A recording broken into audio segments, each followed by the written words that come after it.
Ya.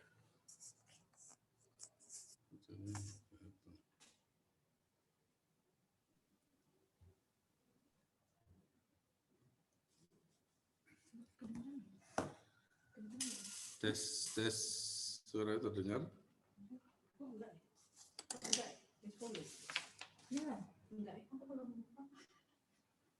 Coba Pak ini Pak, diklik. Harusnya kedengeran. Lagi.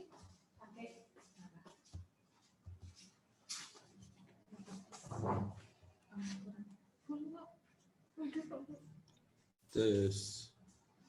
Dengar tapi kecil ya? Jemputannya kecil.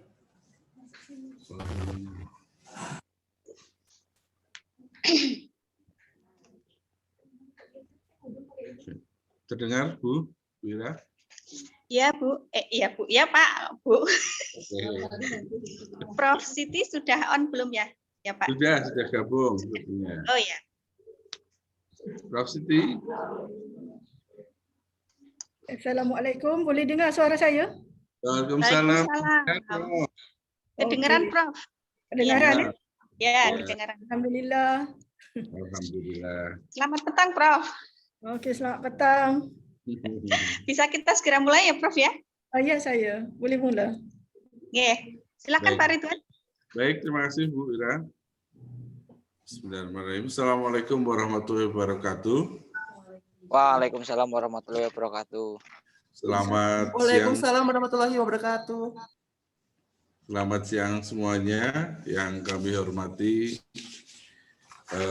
Prof Siti, Profesor Dr. Siti Aisyah dari University Teknologi Malaysia, yang kami hormati Ibu Dekan Fakultas Ekonomi Universitas Muhammadiyah Purworejo, Ibu Dr. Dwi Irawati, Ibu Wakil Dekan, Bapak Ketua Program Studi, Bapak Muri Hermawan Saputra, dan Sekretaris Program Studi, rekan-rekan dosen, dan tentunya para mahasiswa sekalian peserta webinar, guest lecture, kerjasama Universitas Muhammadiyah Purworejo dengan University Teknologi Malaysia.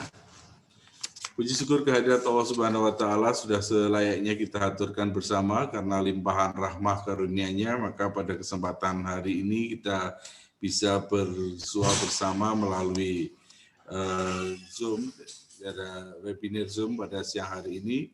Tak lupa semoga salawat salam selalu senantiasa tercurah kehadirat Nabi besar Muhammad SAW, keluarga, sahabat, dan insya Allah kita selaku pengikutnya hingga akhir zaman. Baik saudara sekalian, kita segera mulai acara pada siang hari ini. Marilah kita buka bersama dengan mengucap basmalah. Bismillahirrahmanirrahim. Acara selanjutnya adalah sambutan Dekan Fakultas Ekonomi Universitas Muhammadiyah Purworejo yang terhormat kepada Ibu Dr. Dwi Irawati dipersilakan. Baik, terima kasih kepada Pak Moderator, Pak Ridwan Baraba MM. Assalamualaikum warahmatullahi wabarakatuh. Yang terhormat Prof Siti Aisyah dari Universitas Teknologi Malaysia, dan kemudian juga yang terhormat Bapak Ibu dosen semua dari Program Studi Manajemen, serta mahasiswa yang kami banggakan, mahasiswa yang tergabung di dalam mata kuliah manajemen sumber daya manusia plus yang lain Prof. Jadi pesertanya kali ini bukan hanya yang dari kelas manajemen sumber daya manusia, tetapi juga dari kelas yang lain yang tertarik untuk mengikuti topik ini Prof. Alhamdulillahirrahmanirrahim, pada sore hari ini kesampaian juga ya Prof ya, yang sudah kita cadangkan beberapa bulan yang lalu. Terima kasih atas kesediaan waktunya untuk Prof Siti memberikan kuliah dalam tajuk leadership, implementasinya dalam kepemimpinan bisnis di Malaysia. Ini merupakan kegiatan kita yang pertama Prof. Jadi guest lecture ini merupakan the first time bagi kami. Semoga nanti ke depannya juga ada guest lecture yang lain, baik itu dengan Prof Siti dengan tajuk yang berbeda lagi, ataupun juga nanti kami mengundang teman-teman dari Prof Siti, rekan-rekan dosen di UTM yang satu fakulti ya, satu school dengan Prof Siti. Mudah-mudahan dengan ini program kami di dalam mengimplementasikan kurikulum Merdeka Belajar Kampus Merdeka dapat lebih lebih bermakna gitu ya. Jadi ada istilahnya ada semacam semangat untuk benar-benar memfasilitasi mahasiswa kami mendapatkan belajar dari yang selain dosen mereka sendiri. Apalagi ini tamu kami, tamu pengajar yang sangat luar biasa ini. Saya baca kurikulum vitae-nya pusing sendiri. banyak sekali anugerah dari Prof. Siti ini. Memang layak ya kami mengundang Prof. Siti dalam guest lecture kali ini. Kami harapkan nanti mahasiswa dapat belajar lebih lagi dari materi yang akan disampaikan oleh Prof. Siti pada sore hari ini. Demikian saja yang dapat saya sampaikan sebagai semacam apa ya istilahnya welcome words dari kami untuk Prof. Siti sebagai yang the first lecture untuk kegiatan di MPKM ini. Mudah-mudahan kerjasama ini dapat berkelanjutan dengan lebih baik lagi dalam bentuk-bentuk kegiatan yang lain lagi. Terima kasih Prof. Siti, dan untuk mahasiswa silahkan ikuti kegiatan perkuliahan yang langka ini. Dengan manfaat yang kami harapkan juga kami perkirakan juga akan optimal. Terima kasih. Assalamualaikum warahmatullahi wabarakatuh. Silakan Pak Ridwan. Waalaikumsalam warahmatullahi wabarakatuh. Terima kasih Bu Dr. Dwi Irawati atas sambutannya. Baik saudara sekalian, kita segera memasuki pada acara yang berikutnya, yaitu pemaparan materi yang akan disampaikan oleh Prof. Siti. Sebelumnya perkenankan saya membacakan kurikulum vitae dari beliau, dari Prof. Siti. Seperti yang tadi disampaikan Bu Ira, mungkin butuh sesi tersendiri kalau hanya untuk membacakan kurikulum vitae-nya Prof. Siti, karena lembarannya saja sudah cukup tebal sekali, 65 halaman. Mungkin maaf Prof. Siti, saya hanya membacakan beberapa hal yang mungkin kami kira penting untuk diinformasikan kepada para peserta webinar hari ini. Nama Siti Aisyah binti Panatik Abdurrahman, lalu koresponden adresnya School of Human Resources Development and Psychology level 1 blok T08 University Teknologi Malaysia. Lalu expertise pada bidang psikologi, industrial and organizational psychology, work-life integration, psychological well-being, work design, work-related attitude and behaviors, psychological assessment, workplace spirituality, ethic and integrity. Lalu kalau kita lihat dari academic qualification, beliau menyelesaikan studi PhD-nya dari University of Waikato, Hamilton, New Zealand pada tahun 2006 hingga 2010 pada bidang course-nya adalah Industrial and Organizational Psychology.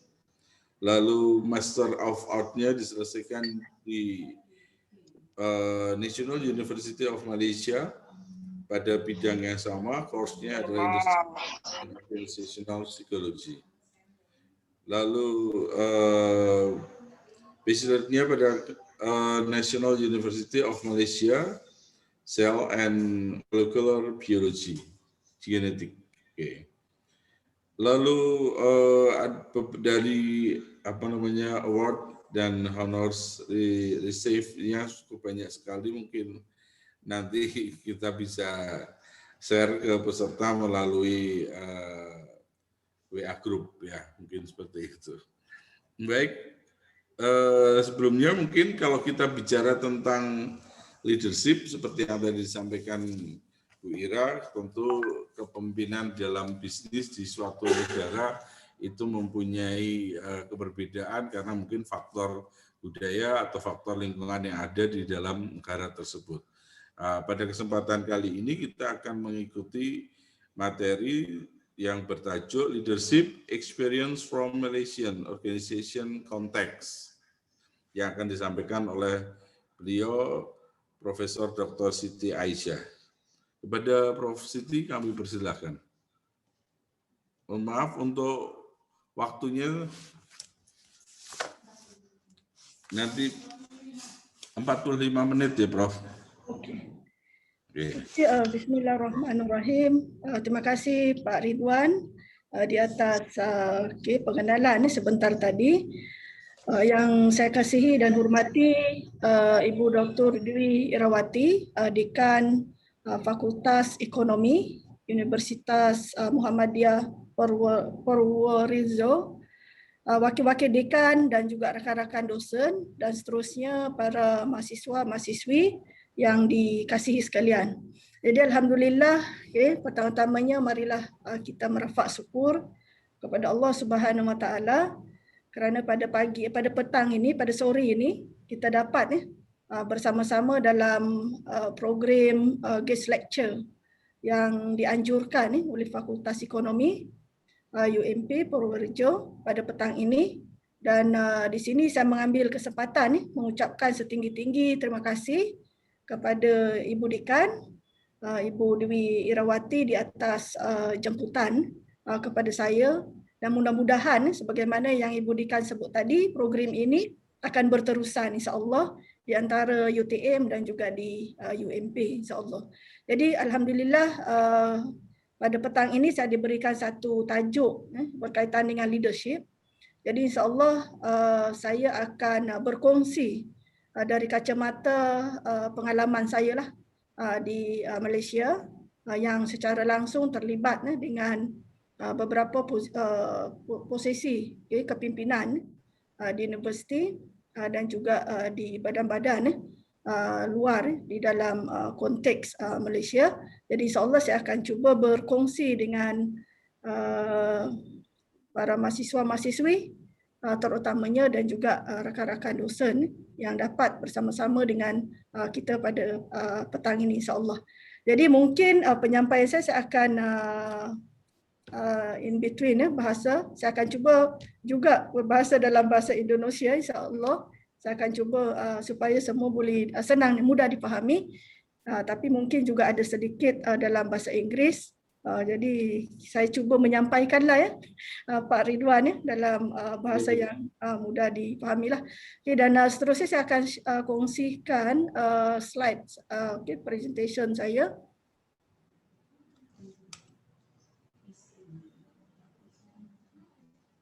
Boleh nampak ya Pak Ridwan? Nampak Bu, nampak Prof. Alhamdulillah. Sudah Jadi, nampak, Prof.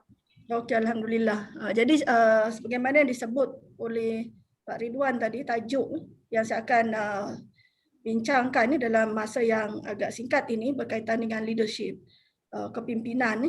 Jadi yang pertamanya kalau kita lihat dari segi kepimpinan, saya rasa para mahasiswa-mahasiswi yang dikasihi sekalian sudah pun tahu apakah itu kepimpinan. Jadi di sini saya tidak perlu lagi huraikan dengan panjang lebar. Cuma secara ringkas di sini, bila kita menyebut tentang kepimpinan, ada dua perkara yang harus dilihat. Jadi sama ada pemimpin dengan manager. Kadang-kadang kalau dalam perusahaan bisnes, kita ada dua istilah yang biasa diguna, manager dengan pemimpin. Jadi adakah manager itu sebagai seorang pemimpin ataupun sebaliknya? Jadi itu yang saya akan cuba sampaikan dalam sesi perkongsian pada petang ini, supaya dalam konteks di Malaysia saya akan kaitkanlah berdasarkan pengalaman saya, pemerhatian saya dan juga kajian-kajian yang telah saya lakukan dalam konteks Malaysia. Jadi kalau kita lihat leaders, jadi pemimpin ini ciri-ciri dia mestilah seseorang yang mampu, mempunyai kebolehan memberi inspirasi ataupun memberi motivasi kepada orang lain, kepada pekerja-pekerja di bawahnya lah, untuk mengambil cabaran dalam mencapai sesuatu matlamat. Jadi akhirnya di situ dia akan mencapai pencapaian pada satu matlamat yang ditetapkan dalam organisasi. Cuma persoalan kita, ada beberapa persoalan lah yang perlu kita lihat.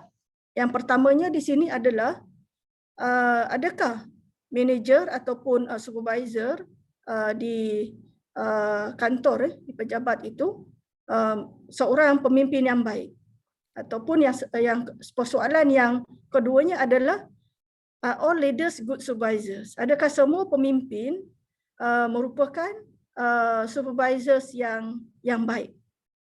Jadi saya minta para hadirin hadirat, mahasiswa-mahasiswi sekalian, kalau kita lihat dari segi persoalan ini, dia timbul di mana berlaku overlapping, pertindahan di antara dua terma.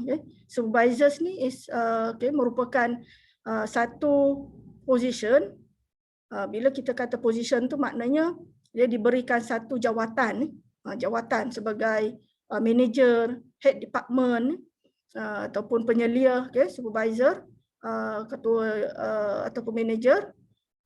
Tapi tidak semestinya, kan? Tidak semestinya seorang yang diberi jawatan itu mampu menjadi pemimpin yang baik kalau dia tidak mempunyai karakter yang sesuai sebagai seorang pemimpin lah.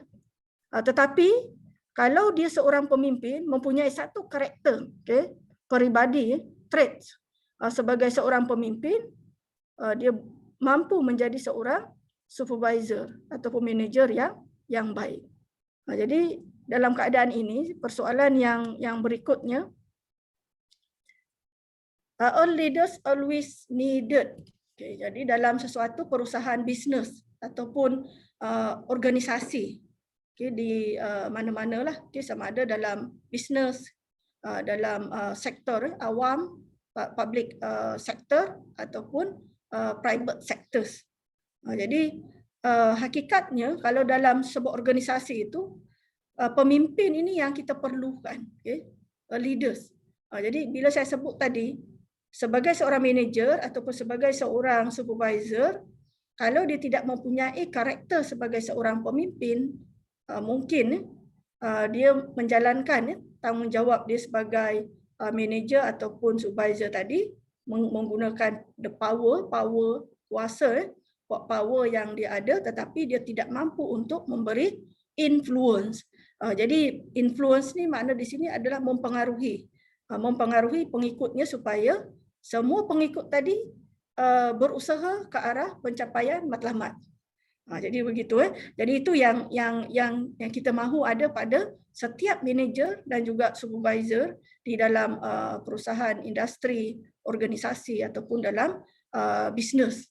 Jadi ini yang sering menjadi isu di dalam organisasi bila mana pemilihan ketua tersebut tidak mempunyai leadership trait ataupun karakter sebagai seorang pemimpin, makanya matlamat organisasi tadi sukar untuk dicapai disebabkan oleh lemahnya karakter sebagai seorang pemimpin mempengaruhi pengikutnya supaya sama-sama untuk mencapai matlamat. Jadi ini kalau di Malaysia lah, pengalaman saya, pemerhatian yang saya lihat, jadi ramai banyak organisation ataupun industri yang gagal untuk mencapai matlamat disebabkan kesilapan pemilihan kepimpinan, tampuk kepimpinan yang memegang sesuatu jawatan. Sebab kita kena beza, jawatan kelebihannya dia ada power, dia ada kuasa lah untuk memberi arahan secara berstruktur.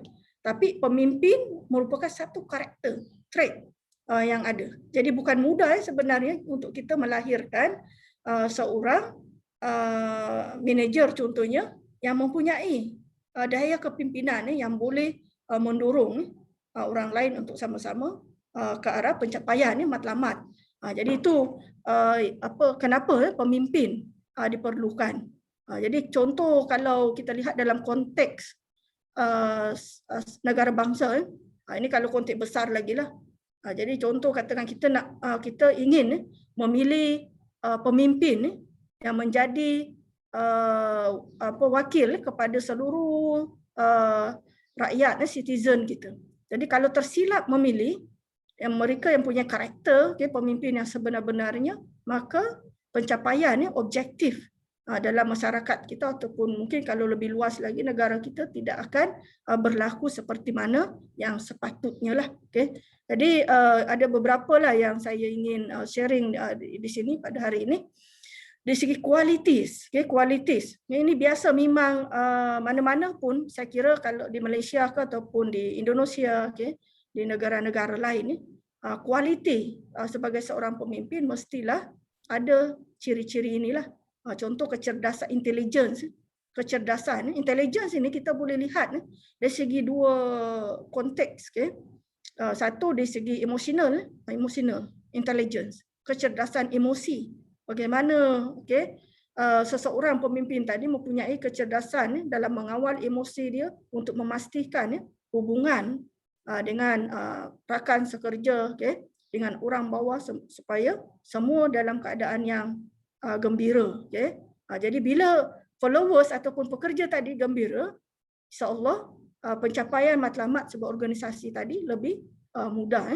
Dan di samping emotional intelligence itu juga dari segi kecekapan dalam membuat keputusan, decision making quickly. Ini pun satu kompetensi yang perlu ada pada seseorang leaders. Dan begitu juga dengan keberanian, kekuatan, semangat, dan yang paling penting integriti. Jadi itu kalau pengalaman saya di Malaysia, sebab saya pun terlibat dengan Institut Integriti Malaysia. Jadi banyak yang berlaku dalam perusahaan, bisnes, kepincangan yang berlaku itu bila mana pemimpin-pemimpin ataupun ketua-ketua yang diberikan amanah tadi tidak mempunyai satu nilai integriti yang sewajarnya. Jadi integriti ini merupakan satu kunci yang paling penting dalam kepimpinan untuk memastikan keberjayaan sesebuah organisasi ataupun sesuatu perusahaan tadilah. Jadi persoalannya di sini, adakah setiap kualiti sebagai seorang pemimpin ni sesuatu yang boleh dipelajari ataupun merupakan satu genetik, keturunan lah maksudnya kan. Jadi kalau ikut kepada konsep kepimpinan ini merupakan satu kemahiran. Jadi bila saya sebut kemahiran, maka setiap kualiti-kualiti pada seorang pemimpin itu boleh dipelajari oleh setiap individu, setiap manusia. So kita boleh mempertingkatkan kualiti kepimpinan. Mungkin pada asalnya kurang dari segi kualiti ini, tapi bila mana mengikuti banyak kursus contohnya dan juga pembacaan berkaitan dengan kepimpinan dan mengaplikasikan dalam kehidupan, maka trait sebagai pemimpin ini boleh dipelajari oleh setiap individu. Malah kalau kita lihat dalam konteks agama kita sendiri pun, Allah Subhanahu Wa Taala jadikan setiap manusia di muka bumi ini ada dua jalur tanggungjawab utama kita. Adalah yang pertamanya sebagai hamba Allah. Hamba Allah. Ini kita tahulah tanggungjawab kita mengikut suruhan agama kita. Dan yang keduanya sebagai khalifah Allah. Khalifah Allah ni maksudnya pemimpin. Jadi bila kita sebut pemimpin di sini, maka tidak semestinya mempunyai sesuatu jawatan barulah kita katakan bahawa kita ini baru jadi pemimpin. Tetapi pemimpin itu tidak semestinya ada jawatan. Tapi setiap orang itu mempunyai kemampuan, capability untuk menjadi seorang pemimpin sekiranya kita ada keinginan dalam diri kita lah. Jadi bayangkan satu yang saya cuba terapkan, ini pengalaman saya lah kalau di UTM sebagai pengurusi kepada sekolah. Saya menjadi ketua kepada sekolah pembangunan sumber manusia dan teknologi, dan sebelum ini juga pernah menjadi Deputi Dean untuk Fakulti Management sebelum ini. Salah satu yang penting juga dalam perusahaan sekarang ini, dalam setiap organisasi kita mengamalkan konsep dari segi setiap orang dalam organisasi itu kita treat mereka sebagai pemimpin.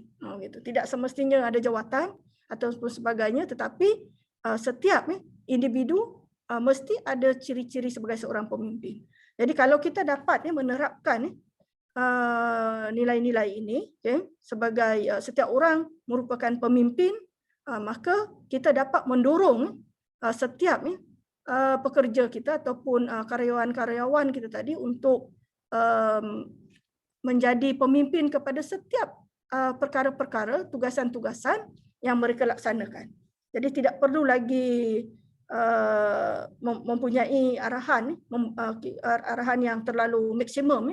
Jadi pemimpin di sini hanya kita memberi arah tuju kepada pencapaian matlamat dalam organisasi kita, tetapi setiap individu itu bila mana kita treat mereka sebagai seorang pemimpin, dia akan rasa ada satu sense of belonging di dalam organisasi. Jadi ini merupakan salah satu perkara yang perlu kalau kita dapat laksanakanlah. Sebabnya kadang-kala ada pemimpin yang mana ada ketua yang mana mengamalkan micromanaging. Micromanaging ni maksudnya terlalu mengawal setiap karyawan-karyawan yang di bawah seliaannya. Jadi ini akan menyebabkan ni autokratik lah, nanti saya akan bincangkan dalam slide saya seterusnya itu. Ada beberapa yang saya ingin kaitkanlah dari segi ini saya dah sebutkan tadi. Ini dari segi substitute itu yang saya panggil substitute leadership, yang tadi itulah. Jadi bila kita mengamalkan substitute leadership, maknanya di sini kita menerapkan nilai kepimpinan ini kepada setiap ahli dalam organisasi itu. Jadi kita substitute our leadership tu kepada semua karyawan-karyawan di bawah kita, insya-Allah dia mudah untuk kita mencapai matlamat. Jadi itu yang perlunya kita ada charismatic trait of successful leaders. Jadi apa yang perlu dilaksanakan oleh seorang pemimpin dalam konteks organisasi yang sedemikian, perlu ada vision matlamat, idealized goals, vision yang perlu di-sharing bersama dengan setiap employees di organisasi, dan selepas itu kita berikan mereka satu autonomi untuk melaksanakan. Jadi ini yang perlu diterapkanlah, especially gaya kepimpinan yang sedemikian, yang substitute leadership ni, dia sesuai bila mana kena lihat juga kepada situasi, situasi pengikut-pengikut kita lah. Jadi kalau pengikut kita memang mempunyai satu komitmen, satu tahap knowledge yang sesuai kemampuannya dengan tugas-tugas diberi, maka substitute leadership tadi adalah sesuatu yang bagus untuk dipraktis, untuk diimplementasi. Tapi bila mana keadaan situasi pengikut, mungkin pengikut yang kurang kemahiran, kurang komitmen, maka di situ perlu disesuaikan. Jadi itu kita ada situational factors yang akan perlu disesuaikan oleh seorang pemimpin lah. Jadi itu pun saya amalkan juga kalau saya di UTM ini, kita amalkan sedemikian untuk memastikan. Tapi sebagai seorang ketua tadi perlu mempunyai kebolehan untuk articulate the goal, maksudnya setiap individu ataupun karyawan dalam sebuah organisasi itu dia faham apa misi dan visi yang kita ingin capai dalam organisasi kita lah. Jadi perlu ada engagement. Jadi staff engagement. Maksud saya memang every month saya akan buat satu staff engagement dengan semua karyawan-karyawan untuk kita memberikan kefahaman tentang matlamat, goals kita, KPI yang ingin kita capai dan perkembangan yang berlaku dalam organisasi tersebutlah. Maka bila mana kita dapat menerapkan matlamat, satu roadmap yang perlu dicapai oleh organisasi, maka pengikut-pengikut tu mudah untuk faham. Dan begitu juga dengan strong convictions, unconventional behavior, ini semua penting untuk seseorang leaders tadilah. Dan malah bila seorang pemimpin mempunyai tingkah laku, satu tingkah laku yang meyakinkan kepada setiap stafnya, dia akan memberi satu trust. Trust ni sangat penting sebagai seorang ketua. Kan? Kalau dia ketua, dia ada position, katakan dia seorang CEO ataupun dia manager. Tapi pengikut dia tidak ada trust. Maka manager ini tadi akan mengalami kesukaran untuk mencapai misi dan visi yang ingin dicapai lah dalam organisasinya. Jadi maka di sini ketua juga mestilah seorang yang assertif dan juga confidence, keyakinan diri. Assertif ni maknanya sentiasa engage dengan pekerja-pekerja di bawah seliaan dia lah, dan juga high set monitoring. Ini sangat penting, kebolehan macam mana kita memantau supaya setiap pengikut tadi dia dapat mengikuti perubahan-perubahan yang berlaku dan juga perkembangan-perkembangan tugas yang dilaksanakanlah. Dan sebagai seorang pemimpin juga dia merupakan change agent kepada perubahan. Jadi maka di sini seorang pemimpin dia perlu mempunyai suatu karakter yang sentiasa mempunyai matlamat yang jelas kepada setiap pekerja di bawah seliaan dia lah. Dan seterusnya dari segi ini beberapa skills, kemahiran yang diperlukan oleh seseorang leaders ataupun pemimpin. Jadi segi teknikal ni berkaitan dengan kompetensi lah, kompetensi kita, kemahiran terhadap job scope, tugas kerja yang ada dalam organisasi. Jadi dia perlu faham, sebab kalau dia tak faham, macam mana boleh memimpin kepada orang lain, kan? Dan begitu juga dengan konseptual ni, maksudnya dia mempunyai trait, personality, yang baik ni. Jadi orang boleh respect, orang boleh percaya, hormat disebabkan dia ada satu karakter yang menyenangkan, dan bila orang nampak saja sebagai seorang ketua, orang rasa tenang, macam tu, bukan pusing kepala ke ataupun pening dengan personality. Jadi personality itu pun sangat memainkan peranan kepada seorang pemimpin, dan hubungan sesama manusia. Dan yang paling penting juga networking. Jadi networking dengan organisasi lain. Jadi ini pun penting untuk memanjangkan image sesebuah organisasi lah. Jadi alhamdulillah, macam contoh hari ini kita antara UMP, UTM, kita networking lah ni. Salah satu yang merupakan yang penting sebagai seorang pemimpin, supaya kita ada networking, sama ada dalam konteks kita ataupun mungkin secara global, kita ada networking. Jadi ini pun dapat memberi suatu kepentingan kepada organisasi tadilah. Dan dari segi tingkah laku pula, basically sebagai seorang ketua ni dia ada dua kategori lah, yang perlu dipraktis dalam sesuatu organisasi ataupun suatu bisnes. Yang pertama, task-centered leaders. Jadi pemimpin yang macam ni dia berorientasikan tugas. Maknanya dia memantau setiap tugas-tugas yang diberikan kepada stafnya dapat dilaksanakan. Jadi ini pun penting juga.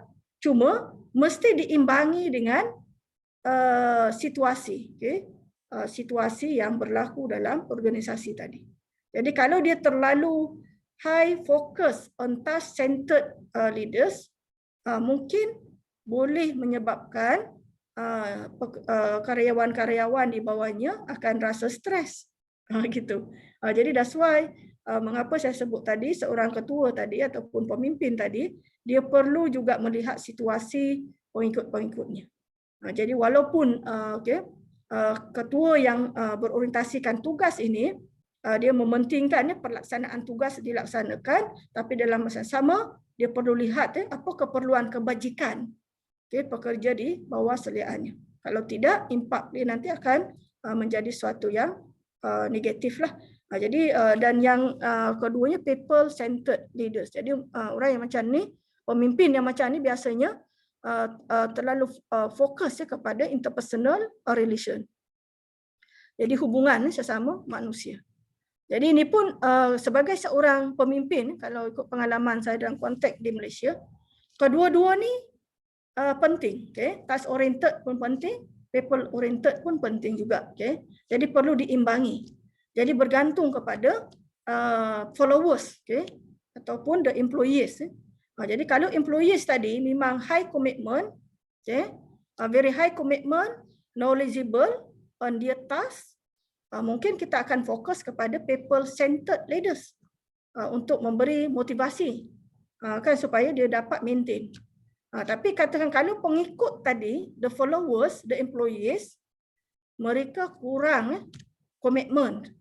Sebab kadang-kala ada juga yang ambil kesempatan kan, take for granted.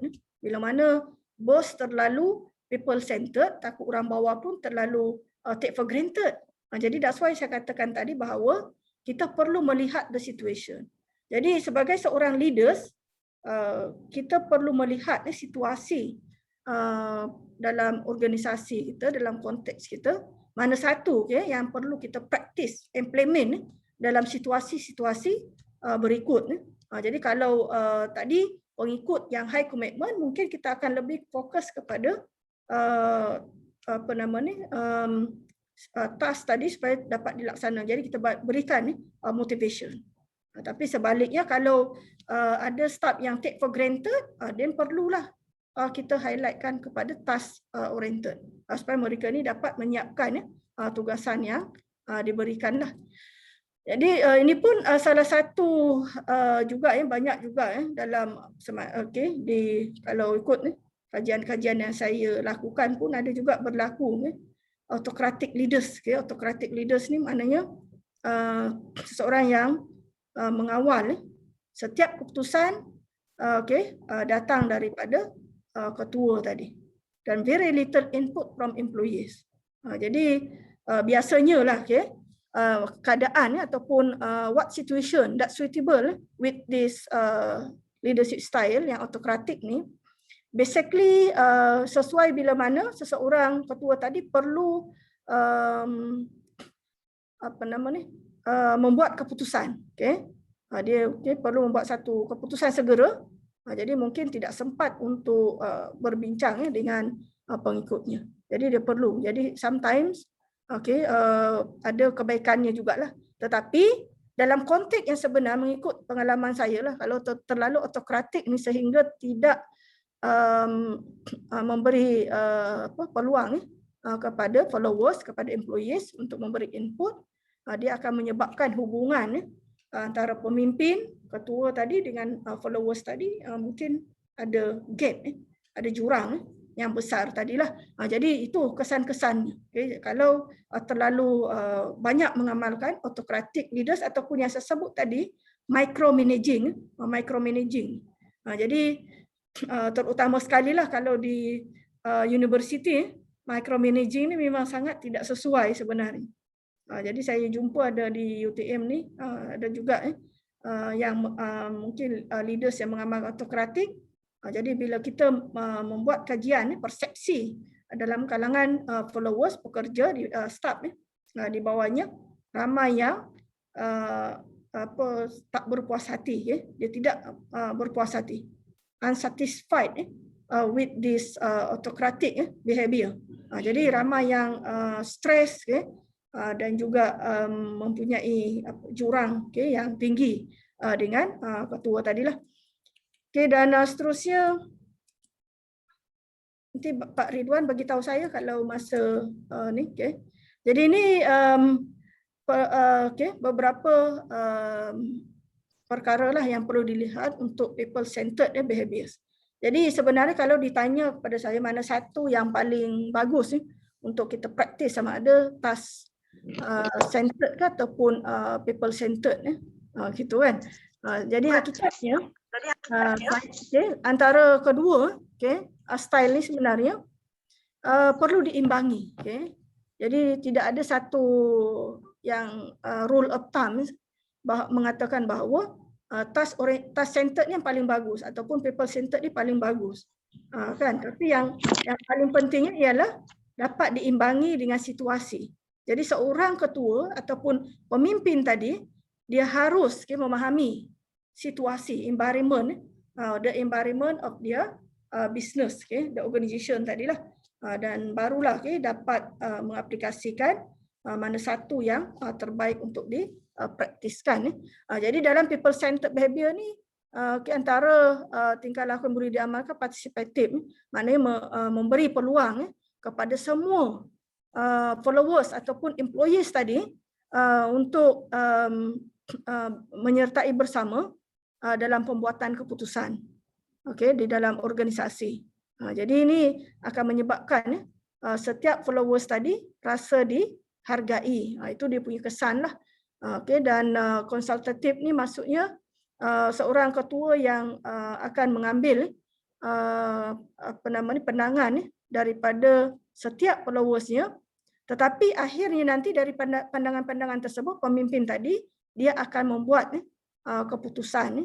Jadi dia tidaklah terlalu mengharapkan kepada followers untuk buat keputusan, cuma dia akan mengambil input daripada followersnya. Jadi ini pun salah satu teknik jugalah yang banyak dipraktiskan dalam bisnes untuk kita. Ini biasanya terutama sekali bila mana di peringkat atasan. Jadi dalam organisasi di peringkat atasan, so kita banyak menggunakan konsultatif ni supaya kita dapat brainstorm the idea, then at the end of the day the leaders ataupun the head tadi tu dia yang akan buat keputusan, but this leader seek the input from their followers. Jadi itu itu pun banyak juga dipraktiskan. Dan yang demokratik ni biasalah, jadi memberi cuma kelemahan untuk demokratik ni kalau ikut pengalaman saya lah, kalau kita terlalu demokratik sangat, dia akan menyebabkan decision tu lambat dapat keputusannya. Jadi ada situasi-situasi tertentu mungkin demokratik ini boleh dipraktis, tetapi dalam situasi yang memerlukan decision making yang pantas, mungkin demokratik ini kurang sesuai lah. Jadi kena lihat, itu yang saya sebut tadi bahawa kita kena lihat what is the situational factors, then we can choose which one the best behaviors as a leaders that we can apply, yang kita boleh praktis, yang kita boleh implementasikan dalam organisasi ataupun dalam industri kita lah. Dan seterusnya dari segi saya nak sebut tentang situational. Ini saya sebut tadi lah.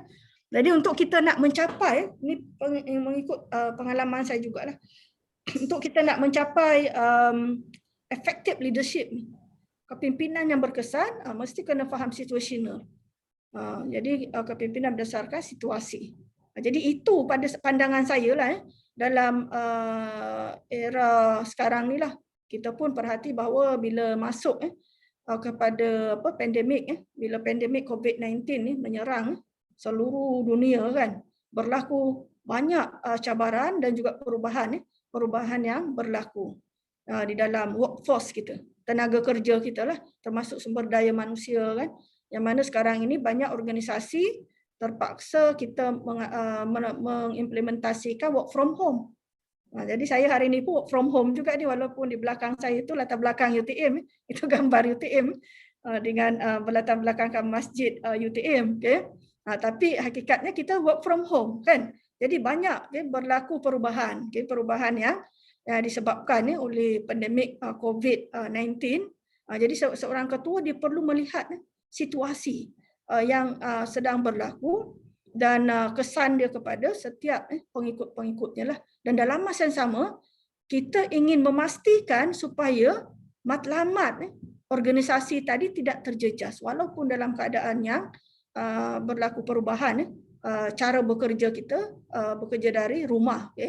Jadi mungkin agak sukar bagi seorang ketua tadi untuk memantau apa yang dilakukan oleh setiap karyawan-karyawan bila mana kita remote bekerja bukan di pejabat, bukan di kantor, tapi di work from home. Jadi ini pun satu perubahan. Jadi seorang ketua yang bagus, yang berkesan itu dia mestilah mempunyai institutional leadership, style ni lah.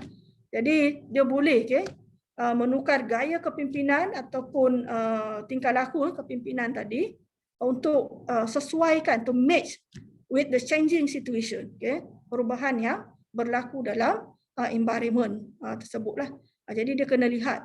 Jadi apa yang macam mana nak buat dan sebagainya, seorang ketua dia mestilah mempunyai matlamat yang jelas, okay? Dan satu lagi ialah dia memahami situasi. Jadi macam mana ingin memahami situasi, itu pun satu cabaran jugalah, okay? Sebagai seorang pemimpin. Jadi kalau ikut pengalaman saya lah, kalau di Malaysia ni, di awal-awal MCO, our first control movement control order, okay? The first PKP last year, okay, what we did untuk mengetahui the situational for all our staff, kita buat satu survey, okay? Jadi di situ data-data empirical itu penting sebagai seorang ketua untuk kita matchkan macam mana kita membuat suatu perubahan kepimpinan yang bersesuaian dengan keperluan followers kita. Jadi slowly daripada perubahan yang berlaku dalam environment kita, slowly kita adapt, kita beradaptasi, kita adapting this situation to make everyone happy. At the same time, all the employees they perform based on their performance, KPI, key performance indicator tadilah. Jadi itu yang pentingnya seorang leaders yang berkesan tadilah. Jadi dia kena lihat bagaimana subordinate-nya berinteraksi, macam mana berinteraksi tadi dan apa yang kita boleh lakukan. Dan yang keduanya ialah sejauh mana situasi tadi memberi kita mudah untuk kawal ataupun pengaruh dalam situasi tersebut. Jadi mungkin situational leadership ni tadi kita nak adapt the new things, dia memakan masa lah, macam kalau ikut pengalaman saya lah, di awal perubahan situasi yang berlaku dalam organisasi, memang dalam few months, around 6 months, kita try struggling to change, to match everyone needs with the new norms, dan akhirnya kita berjaya lah untuk mencapai satu situasi yang normal, menjadi normal. Jadi kalau ikut yang awal tu, bila saya buat survey juga dari segi well-being, happiness. Ini pun ini pengalaman saya lah di UTM. Kita buat juga happiness index toward our staff ni during this situations untuk nak tahu. Jadi memang ada sedikit terjejas situasi-situasi dari segi staff kita, employees. Jadi tapi bila mana kita sudah sesuaikan diri, adaptation with the new situation, dan as a leaders we need to provide a good support toward our employees. Jadi supaya mereka mudah untuk beradaptasi. Jadi kalau kita dapat laksanakan itu, insya-Allah lah, itu pengalaman saya lah dalam di UTM sendiri. Kita cuba nak beradaptasi dengan new situation tadi, dengan perubahan-perubahan situasi. Jadi antara faktor-faktor situational yang saya lihat dalam kes ini, yang pertama di situ mesti ada respect for followers, rasa hormat. Jadi followers ni ataupun our employees is our asset toward the company. Respect is very critical factors. Jadi kena lihat sejauh mana followers kita mempunyai suatu respect, dapat respect yang sewajarnya. Dan yang kedua, segi structured job. Jadi tugas, katakan macam yang saya berikan contoh ni lah, dalam situasi pandemik COVID-19, structured job tu berubah. Jadi kalau dahulu mungkin mudah. Maaf, waktu tersisa 10 menit, Prof. Ya, saya. Waktunya tersisa 10 menit. Oh, okey. Inilah mungkin dia ni. Dan satu lagi ialah dari segi kedudukan power, the position power, yang ada pada setiap followers yang ada itulah. Jadi ini yang sebagai seorang ketua dia kena lihatlah. Jadi masa kita pun agak suntuk. Jadi saya cuba bincang yang penting di sini juga, iaitu dari segi penetapan matlamat yang jelas. Jadi ini ada dua perkara utama situasi ini pun berdasarkan situasi juga ni. Character of the employees, maknanya karakter employees kita dan character of the job. Jadi setiap arahan itu mestilah kena jelas, staff structure, goal clarity, group cohesiveness. Ini yang kita bina. Jadi alhamdulillah lah, walaupun work from home kan, satu hikmah yang kita dapat ni daripada pandemik COVID-19 ni sebenarnya menyebabkan kita lebih kreatif kan. Jadi alhamdulillah, that's why hari ini kita dapat bertemu dalam virtual guest lecture. Kalau tidak, mungkin para dosen, mahasiswa-mahasiswi mungkin akan menggunakan kos yang lagi tinggi untuk datang ke Malaysia kan, untuk kita membuat guest lecture, ataupun mungkin menjemput guest lecture dari Malaysia ke sana, dia akan memerlukan kos. Tapi alhamdulillah kan, bila mana virtual ni kita boleh kan berkomunikasi dengan hanya menggunakan teknologi, menjimatkan kos. Jadi itu semua diambil kira. Cuma apa facilities yang kita boleh sediakan. Jadi itu yang kita perlu tangani lah. Jadi barulah pencapaian matlamat tadi akan tercapai tadilah. Jadi dan seterusnya ni yang contemporary lah. Sekarang ni sebagai seorang pemimpin, saya pun suka mengamalkan juga transformational leadership. Dan satu kajian saya buat dengan PDRM, Polis Diraja Malaysia, tentang transformational leadership ni memang banyak diamalkan.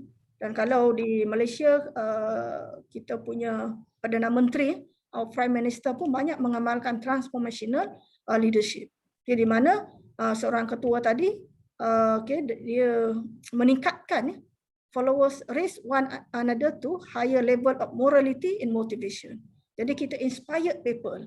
Jadi ini pun satu juga dalam situasi sekarang ini, transformational leadership ni is effective leaders style that can be applied, yang kita boleh implementasikan lah.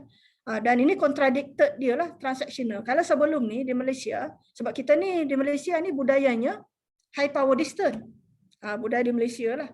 Tapi kebanyakan negara-negara Asia ni memang kalau dari segi Hofstede Index, work culture, kita kebanyakan higher power distance. Higher power distance ni maknanya terlalu terikatnya dengan ketua, ikut arahan ketua. Saya menurut perintah, mengikut perintah kepada seorang ketua tadilah. Jadi itu kita panggil sebagai transactional. Kan transactional ni. Jadi transactional ni kalau di Malaysia kurang efektif lah sekarang ini, sebab kebanyakan employees kita dah key workers. Key workers ni maksudnya knowledge workers. Kebanyakan di segi pendidikan pun meningkat. Jadi maka transactional ni kurang sesuai lah dapat dilaksanakan. Dan ni mungkin yang terakhir Pak Ridwan.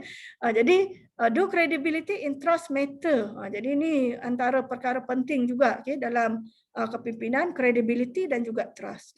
Jadi seorang pemimpin dia mesti ada credibility yang tertentu yang menyebabkan followers dia respect dengan dia, dan bukan dia patuh kepada ketua itu bukan disebabkan takut pada kuasa ketuanya, tetapi sense of respect yang menyebabkan the followers tadi inspired and motivate to perform to achieve the goals. Jadi itu yang pentingnya credibility ni tadilah. Tapi ada juga ketua yang dia tak ada dia tidak mempunyai credibility tapi dia ada kuasa. Jadi dia gunakan kuasa itu yang jadi autokratik, transactional lah. Kalau di Malaysia dulu-dulu memang banyak ketua-ketua yang mengamalkan, tapi sekarang ini dalam era milenium ini sudah tidak sesuai. Malah nanti mudah untuk sebab generasi milenium ni kebanyakan key workers, knowledge workers. Jadi perlu ada satu credibility bagi seorang ketua tadi, dan penting juga adalah trust, kepercayaan. Ini untuk berkait rapat dengan integriti tadilah yang saya dah sebutkan tadi. Seorang ketua mesti kena bina trust tadilah. Jadi demonstrate that a leader are working for others' interest. Jadi ini penting, seorang ketua, pemimpin yang baik, dia buat sesuatu itu bukan untuk kepentingan diri. Jadi silap kebanyakan pemimpin termasuk di Malaysia lah, terutama ini biasanya ramai yang terkait dengan pemimpin-pemimpin politik lah. Kadang-kadang kalau di Malaysia, ini saya cerita di Malaysia, jadi kadang-kadang bila banyak yang personal interest, jadi ini akan menyebabkan orang hilang kepercayaan. Jadi kita buat kerja ini sebagai satu amanah, kepimpinan ini sebagai satu amanah. Kan amanah tu bila berpegang amanah, it's not about us, diri kita, tapi tanggungjawab kan. Dan keterbukaan, telling the truth, tidak ada rahsia, maksudnya perlu dia ada engagement dengan setiap pekerjanya dan juga sentiasa engage dengan let employees know what is happening. Ini yang saya katakan tadi, macam saya amalkan every month I have one engagement. Engagement ni maknanya saya akan buat satu pertemuan dengan semua staff, kita memberitahu what is happening, apa yang berlaku dalam organisasi. Dan apa yang kita belum capai, apa yang sudah capai, dan sebagainya. Dan konsisten di segi values lah. Ini yang saya katakan sebagai bercakap serupa bikin. Bercakap serupa bikin. Ada juga orang bercakap tapi perlakuan tidak seiring dengan apa yang dikatakan. Jadi orang hilang percaya. Ini banyak berlaku dalam pemimpin-pemimpin politik lah. Kan? Banyak yang bercakap tapi bila perlakuan tidak menggambarkan, maka pengikut ataupun employees tadi hilanglah kepercayaan. Dan juga yang paling penting seorang pemimpin, dia mesti mempunyai keyakinan diri yang tinggi tadilah. Okay, jadi Pak Ridwan ni saya punya the last slide lah ni, masa kita ni. Jadi do leaders always make a difference? Jadi biasanya saya jawab no lah, ini saya jawab sendirilah walaupun pertanyaan ni. Tapi in most cases the answer is yes, but not always. Jadi kenapa saya cakap macam ni? Sebab bukan semua pemimpin dia mampu membuat sesuatu yang kelainan, keunikan. Tapi tak mustahil. Semua orang mempunyai peluang, potensi untuk menjadi leaders tadilah kalau mempunyai karakter-karakter yang saya sebutkan tadilah. Jadi maksudnya itu sebagai sedikit perkongsian lah yang saya praktis, implementasi dan juga observation saya dan juga daripada beberapa penelitian yang kita laksanakan berkaitan dengan leadership ini. Setiap orang mempunyai potensi, tapi tak semua leaders make a difference. Tapi kebiasaannya bila mana kita mempunyai sifat kepimpinan yang berkesan tadi, insya-Allah kita boleh membuat suatu perubahan, kelainan, keunikan dan juga membangunkan organisasi tadilah. Jadi itu sajalah daripada saya. Terima kasih di atas perhatian yang diberikan dan saya serahkanlah kepada Pak Ridwan untuk acara yang seterusnya. Baik, terima kasih Prof. Siti atas paparannya yang sudah disampaikan. Begitu sangat menarik sekali buat kami, tentunya buat mahasiswa kami juga sangat banyak sekali manfaatnya. Sesi berikutnya adalah sesi tanya jawab, Prof. Kebetulan ini ada beberapa petanya yang ada di kolom chat ya. Jadi, tapi kalau kita melihat waktunya mungkin tidak semuanya akan bisa terjawab. Ya. Ada beberapa yang mungkin nanti kita pilih secara acak terkait dengan pertanyaannya. Nanti kami minta untuk diberikan jawaban oleh Prof. Siti. Satu persatu atau bagaimana, Prof? Tiga lalu baru dijawab atau bagaimana? Mungkin Pak Ridwan boleh pilih satu-satu. Ya.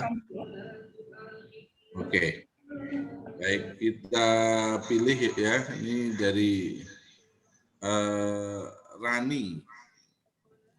Ya, ada Rani Puspitasari, pertanyaannya. Assalamualaikum, saya Rani Puspitasari. Pertanyaannya, bagaimana kita sebagai manajer yang memiliki good character of leadership untuk menciptakan karakter kepada followers.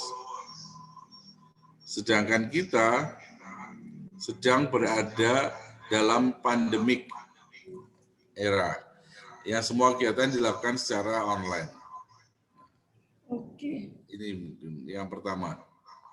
Saya jawab dulu yang pertama. Boleh. Jadi terima kasih pada Saudari Rani Puspita di atas soalan.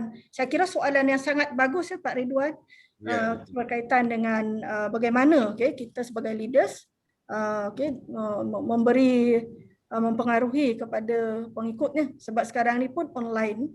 Jadi salah satu kesan bila kita buat online ni, dia high technology but less human touch. Itu yang berlaku lah. Jadi less human touch. Jadi ini sudah pasti akan memberi sedikit impak kepada ketua macam mana kita mempengaruhi kepada pengikut kita bila mana kita tidak face to face bersemuka. Sebab kalau dalam hubungan antara manusia pun interaksi itu sangat penting secara bersemuka supaya kita dapat melahirkan lagi ukhuwah silaturahim di antara pemimpin dan juga para pengikut. Walau bagaimanapun macam yang saya sebutkan tadi, kita dalam musim pandemik ini secara tidak langsung sebenarnya memberi satu hikmah kepada semua sama ada ketua ataupun para pengikutnya dan employees tadi, untuk kita cuba adaptasi dengan the new norm. This is our new norm through virtual, kan? Jadi tidak menjadi satu halangan lah kepada seorang ketua tadi untuk terus memberi inspirasi, motivate followers dia untuk memperbaiki karakter. Jadi apa yang perlu kita buat ialah perlu menyusun program-program engagement. Itu yang saya katakan engagement tadi tu, bersama dengan semua pengikut-pengikutnya dalam contoh katakan sekurang-kurangnya dalam sebulan itu ada satu kali perjumpaan virtual dengan semua pengikut-pengikut tadi untuk kita memberikan inspirasi, motivation kepada mereka. Dan pengalaman saya lah Pak Ridwan dan juga para mahasiswa-mahasiswi yang dikasihi sekalian, kalau di UTM ini kami banyak program-program engagement. Jadi kita susun program kita berdasarkan beberapa tema. Ada yang spiritual, kita untuk kita buat dalam tempoh yang sekejap saja Pak Ridwan. Setiap pagi pukul 8 hingga 8.30 contohnya kita ada buat satu sesi muhasabah diri. Itu pengisian lah. Kita pengisian. Jadi kita panggil seorang ustaz, dia akan menjadi pengisian di sini. Dia akan menerapkan nilai-nilai tadi. Dan ada sesi bersama dengan dengan ketua-ketua lah, dengan pemimpin-pemimpin. Jadi kita memberikan mereka inspirasi. Jadi alhamdulillah lah bila kita buatnya program yang seumpama ini, kita dapatnya walaupun secara virtual tapi rasa dekat di hati. Itu yang rasa itulah. Kita nak setiap kita punya start tadi tu, dia rasa walaupun virtual tapi seolah-olah kita berada di hadapannya. Jadi kita ada banyak buat program. Jadi itu saya cakap tadilah, sebenarnya hikmah dia ada hikmah di sebaliknya. Itu secara ringkaslah jawapan saya. Jadi masih boleh buat dengan program-program yang berkala, tapi program tadi tu masih ada matlamat lah, tak satu matlamat. Dan perlu ada sasaran dia lah, ada sasarannya, targetnya. Jadi setidaknya menyusun program secara bersama yang nanti akan dilakukan bersama seperti itu ya. Ya. Oke. Baik, pertanyaan yang kedua dari Karisma Putri Utami. Bagaimana cara seorang pemimpin mempengaruhi anggota mereka agar mau bekerja sama dengan baik dan produktif untuk mencapai tujuan organisasi dalam masa pandemi COVID-19 saat ini? Oke, terima kasih Saudari Karisma Putri. Soalan yang sangat bagus. Jadi bagaimana pemimpin mempengaruhi orang bawahannya untuk untuk bekerja. Jadi ini pun satu cabaran juga nih Pak Ridwan. Ya, bersama. Jadi memang sangat mencabar. Tapi kalau ikut pengalaman saya lah, bila mana followers kita tadi dia ada respect dengan kita, insya-Allah. Jadi satu cara lah yang ini yang pengalaman saya lah. Apa yang saya buat ialah kita menanamkan rasa sense of belonging, rasa kebersamaan dalam organisasi kita, dan sebagai seorang ketua perlu ada credibility in trust tadilah. Bila kita ada credibility in trust, insya-Allah pengikut kita dia akan mudah mengikut kita. Tapi kalau pemimpin tadi dia terlalu autokratik, dia hanya tahu memberi arahan tetapi dia sendiri tidak melaksanakan, so pengikut tadi ada sukar untuk kita dekati. Tapi kalau pemimpin yang down to earth, maksudnya kita turun sama-sama dengan mereka, so di sini pengikut tadi dia akan rasa terharu dengan pemimpin macam ni dan mudah diikut.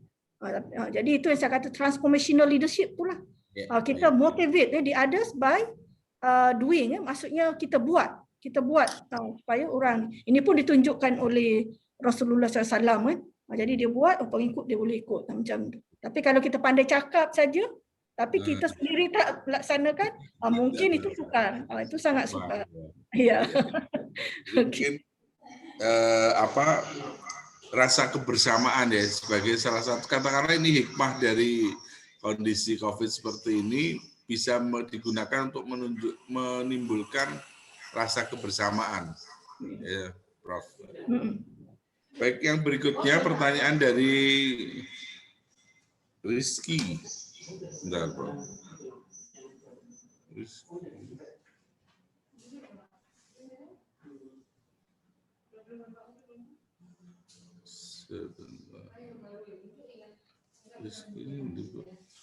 Sebelumnya kita dari ini dulu, Mahzumi Jundana. Ya, karakteristik pemimpin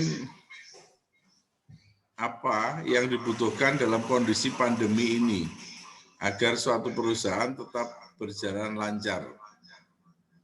Oke. Ini terkait dengan karakteristik pemimpin dalam musim pandemik lah ya, Pak Ridwan.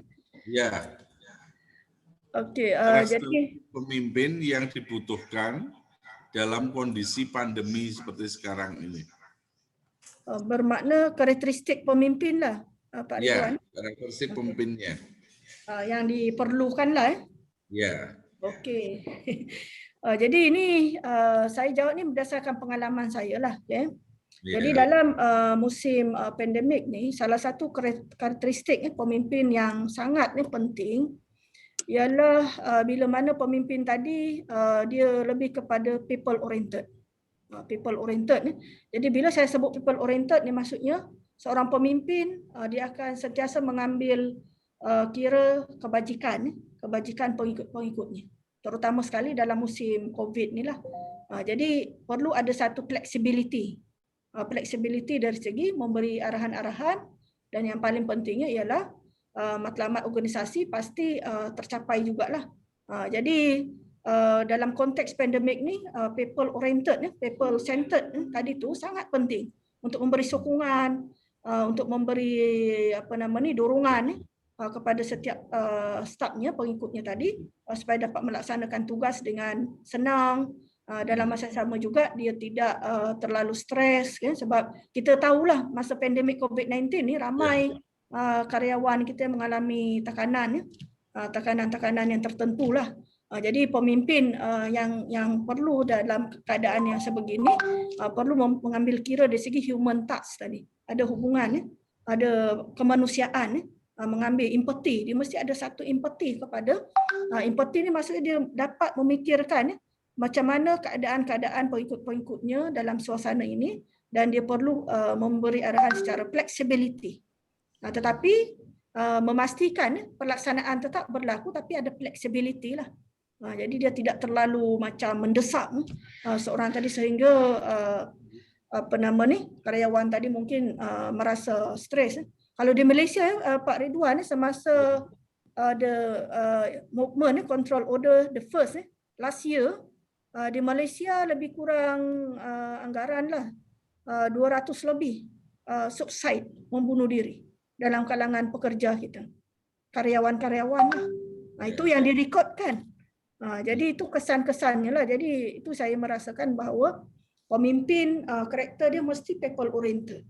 Dia mesti kena ambil tahu setiap kebajikan pekerja dalam masa sama, memberi arahan-arahan tugas dengan flexibility itulah. Sebab sekarang ni salah satu yang saya nampak lah Pak Ridwan, yang pentingnya dalam dunia pekerjaan kita ialah work flexibility arrangement policy. This is very important, work flexibility. Jadi because sekarang ni we work every way.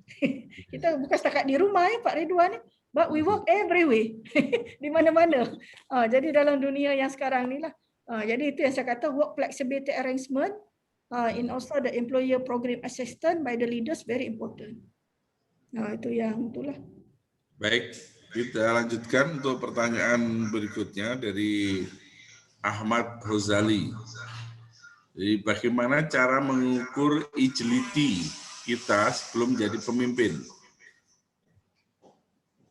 Mengukur kecerdasan. Mengukur intelligence maksudnya. Agility. Ability. Agility, ya. A. Okey. Okey, untuk yang soalan tadi boleh bisa ulang semula Pak Ridwan. Saya kurang jelas. Oke, saya ulang. Pertanyaannya, bagaimana cara mengukur kecerdasan kita sebelum menjadi pemimpin? Okey. Terima kasih Pak Ridwan. Terima kasih yang bertanya soalan yang sangat baik. Jadi macam mana kita mengukur? Macam yang saya sebut tadi, setiap orang mempunyai potensi untuk jadi pemimpin. Okay, setiap orang. Jadi mahasiswa-mahasiswi semua boleh menjadi pelapis kepada kepimpinan bisnes di masa akan datang. Jadi macam mana kita mengukur keupayaan kita untuk menjadi seorang pemimpin? Jadi biasa ada banyaklah caranya. Okay? Jadi yang pertamanya kalau di peringkat mungkin mahasiswi, jadi kita ada banyak aktiviti kelab-kelab pelajar kan, yang kelab-kelab mahasiswa mungkin di UMP ada juga persatuan association. Kalau di Malaysia kita panggil kelab association, persatuan pelajar. Jadi daripada situ para mahasiswa-mahasiswi boleh mengasah bakat kepimpinan tadi. Jadi bila kita terbiasa, kita terlazim dengan aktivitas-aktivitas yang mengikuti persatuan, association, dia dapat meningkatkan satu keyakinan diri. Dan di situ sebenarnya macam mana kita nak mengukur dalam diri kita, boleh rasa perubahan-perubahan yang berlaku dalam diri kita lah. Itu yang pertama lah, melalui penglibatan dalam association, student association, mungkin di peringkat fakultis, di peringkat universiti, di peringkat society. Begitu juga dengan penglibatan dalam badan-badan NGO, non-government organisation. Kita untuk volunteerism, di situ pun boleh meningkatkan kita punya capability sebagai seorang leaders. Dan bila bekerja nanti lagi banyaklah yang kita boleh ceburi. Jadi macam mana kita boleh mengukur di situ, kita boleh lihat perubahan yang berlaku dalam diri kita dari segi kemahiran. Kemahiran dari segi confidence, keyakinan diri, cara kita berkomunikasi, communication skill pun sangat penting juga, dan teamworking pun sangat penting juga. Jadi semua elemen-elemen ini kita boleh rasakan bila mana kita melibatkan diri dengan aktivitas-aktivitas yang secara tidak langsung menonjolkan ciri-ciri kepimpinan yang ada dalam diri kita. Dan satu lagi, kalau kita ingin melihat secara dalaman, sebab ini dalam konteks psikologi lah, kita boleh juga membuat Sebab dalam psikologi pula kita ada instrumen-instrumen yang kita boleh refleksi, kita boleh buat reflection tentang diri kita, dan di situ daripada instrumen-instrumen tadi kita boleh melihat tahap-tahap kebolehan yang ada dalam diri kita secara kuantitatifly lah. Jadi ini pun kita ada banyak instrumen-instrumen juga yang mengukur tentang leadership trait. In fact, yang Fiedler contingency theory itu dia ada satu instrumen tau yang mengukur kita punya kepimpinan, kebolehan kepimpinan tu untuk menyesuaikan dengan situasi tersebut. Jadi itu ikut pengalaman saya lah, dua perkara ini yang boleh kita secara subjectively melalui penglibatannya dengan kelab, association, badan NGO, sukarelawan dan sebagainya dapat memantapkan kita punya ni. Dan satu lagi ialah secara psikologinya lah, kita boleh lihat trait personality kita tadi sesuai ataupun sebaliknya. Itu yang saya lalui lah Pak. Pengalaman dari Prof. Siti. Ya. Baik Prof. Siti, mohon maaf waktunya sudah habis, tapi masih ada satu pertanyaan lagi, boleh? Oh, boleh. Boleh ya. Boleh. Baik, ini ada satu pertanyaan dari Rahmat Pambudi. Pertanyaannya, apakah pemimpin itu dilahirkan atau dibentuk? Dan mengapa peran kepemimpinan selalu meliputi semua perilaku manajemen? Mungkin kalau pertanyaan pertama tadi sudah dijelaskan di paparan Prof. Siti, mungkin yang kedua tadi. Mengapa peran kepemimpinan selalu meliputi semua perilaku manajemen? Okey, terima kasih pada Rahmat di atas soalan ni yang sangat bagus tadilah. Jadi yang soalan pertama tu saya sudah ceritakan tadilah. Jadi pemimpin ni boleh dipelajari, boleh dibentuk. Jadi setiap orang, macam saya sebut tadilah, setiap para mahasiswa-mahasiswi semua berpotensi dibentuk jadi pemimpin. Cuma kita mahu atau tidak, itu persoalannya lah. Jadi itu kena tanya diri sendiri ya Pak Ridwan kan. Okay. Tapi hakikatnya semua individu berhak untuk menjadi seorang pemimpin. Jadi yang persoalan kedua tu, mengapa peranan pemimpin selalu meliputi semua perilaku manajemen. Sebab kenapa? Seorang pemimpin ni sebenarnya dia perlu ada kompetensi. Macam selain daripada macam yang credibility, trust kan, yang integrity, itu lebih kepada karakteristik lah. Kan openness itu karakteristik, itu personality. Tapi di samping itu juga perlu ada kompetensi. Kompetensi ni termasuklah pengurusan manajemen tadilah. Kan bila kita sebut ke manajemen, kompetensi macam mana kita menstrukturkan tugas, job analisis kan dalam organisasi perlu dikuasai oleh seorang pemimpin tadilah. Sebab kalau dia menjadi ketua dalam sesuatu organisasi ataupun satu bisnes, kalau dia tidak mempunyai kompetensi manajemen, dia akan menghadapi masalah. Mungkin karakter, contoh saya berikan contohlah. Mungkin karakter dia sangat bagus. Dia ada credibility, dia seorang jujur, berintegriti, openness dan disayangi, disenangi oleh seluruh pengikut-pengikutnya, tapi dia kurang kompetensi manajemen. Jadi ini pun tidak mampu untuk menggerakkan sesebuah organisasi.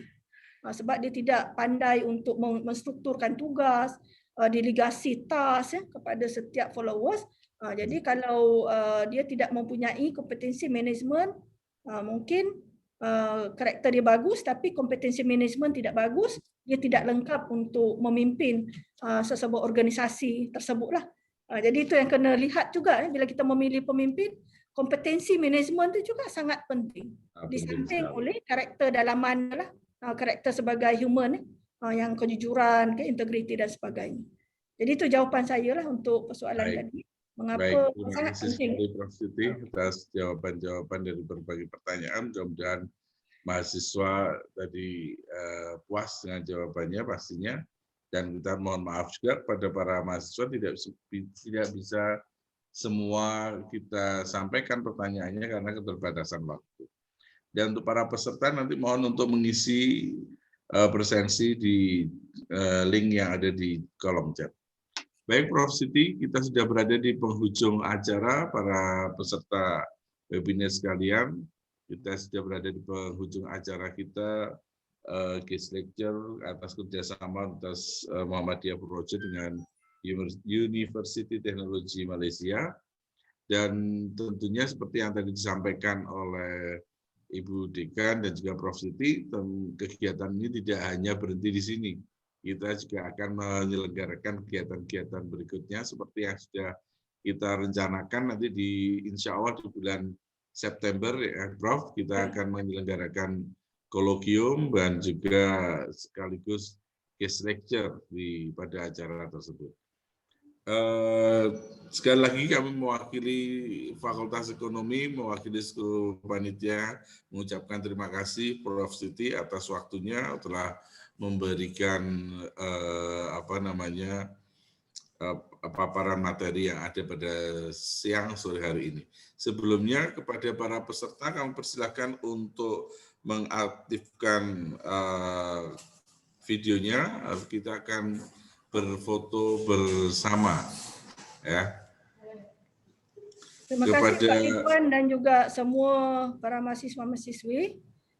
Pada petang ini saya mengucapkan sekali lagi lah terima kasih dan mudah-mudahan kita bisa bertemu lagi bulan September nanti, insyaallah. Insyaallah, amin, insyaallah. Kepada Mas Septian kami persilakan untuk memandu untuk foto bersama.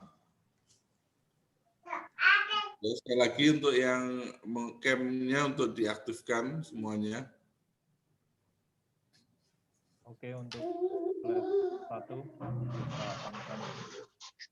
Mulai 1, 2, 3.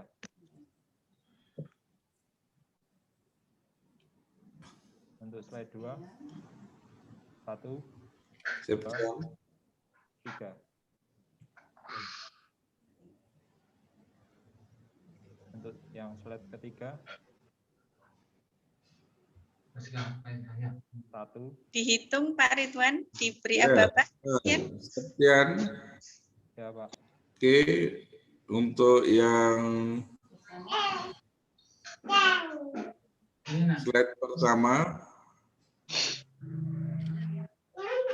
1, 2, 3. Untuk yang slide kedua,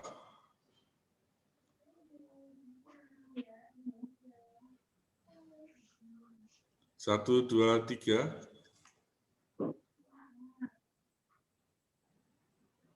Dan slide yang ketiga, silakan untuk bergaya. 1, 2, 3. Cukup? Baik, Ibu Dekan ada yang mau disampaikan mungkin sebelum saya tutup acara? Sudah cukup Pak Ridwan. Terima kasih sekali atas kehadiran Prof. Siti dalam memberikan guest lecture. Sangat mencerahkan bagi kami dan juga mahasiswa. Kita ketemu lagi di next hour program, Prof. Siti. Insyaallah. Terima kasih Bu Ira. Sami-sami. Baik, saudara sekalian, mari kita akhiri pertemuan pada siang hingga sore hari ini. Kita tutup bersama dengan bacaan hamdalah. Alhamdulillah. Tidak ada kurang dan salahnya, saya selaku moderator mohon maaf yang sebesar-besarnya. Assalamualaikum warahmatullahi wabarakatuh. Waalaikumsalam warahmatullahi wabarakatuh. Terima kasih, Prof. Oke, sama. Jumpa lagi. Jumpa lagi. Terima kasih Prof. Siti.